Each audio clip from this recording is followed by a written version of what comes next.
nagkakagulo ako sa barley grass. Magaling talaga barley. Isa lang po ang barley sa Synergreens. Kaya naglipatan na yung mga tiga barley dito sa Synergreens. Kasi ang ganda, 11. At meron toong tinatawag na chlorella powder. Chlorella, andito rin.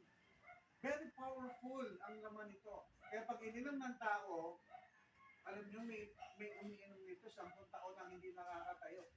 10 taon, no? 2 araw tumayo. Ito lang ininom. Pagkakita namin sa inyo, bigyan niya messenger nyo, susend namin sa inyo. Napakahusay na produkto nito. Bakit ganon? Bakit gumagaling ang may sakit? Kagagaling ko lang sa seminar sa Alabang. Yung pinatayo din yung diabetes niya, hindi makatayo. Ngayon, malakas na. Hindi makatayo, hindi makapag-drive. Ngayon, wala, nagagala na. Ito lang yun. Galing ako doon. Doktor,